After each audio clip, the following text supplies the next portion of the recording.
अस्सलाम वालेकुम dear viewers, असांजे चैनल ते खुश आमदीद।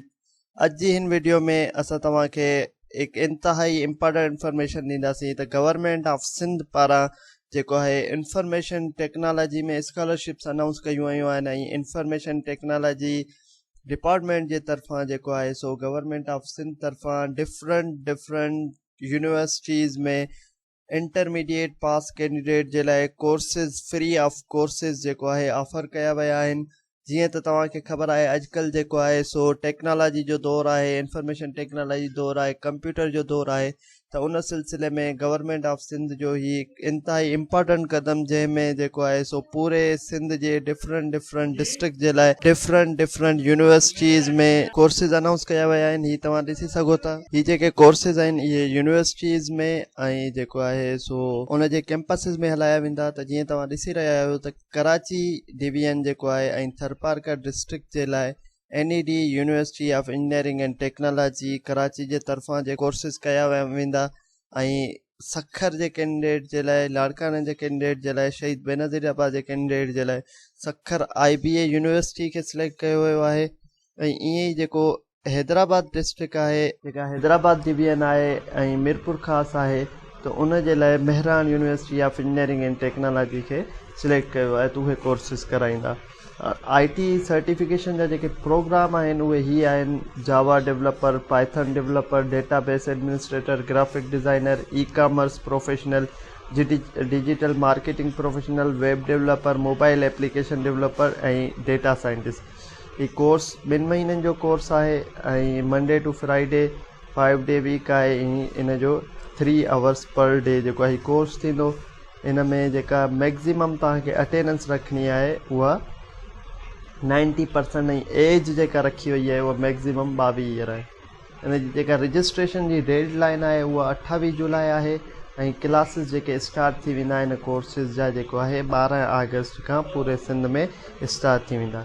हाणे असां ॾिसूं था त इन में तव्हां ऑनलाइन अप्लाई कीअं कंदा। त असां हलूं था वेबसाइट ते। मां तव्हांखे हिकिड़ी यूनिवर्सिटी जी विज़िट करायां थो जेका NED आहे।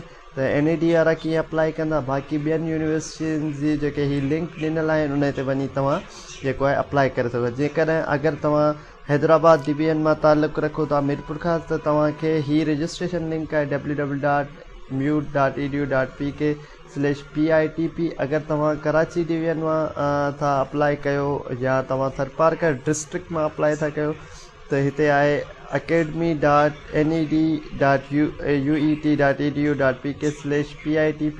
ऐं अगरि तव्हां IBA सखर जे लाइ अप्लाई कयो था त edc.iba-su.edu.pk/PITP.html।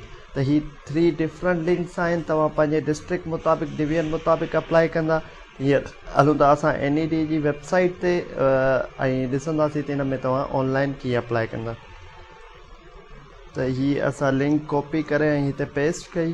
जेका असां वटि लिंक आहे NED जी academy.ned.uet ऐं असां हिते सर्च कंदासीं।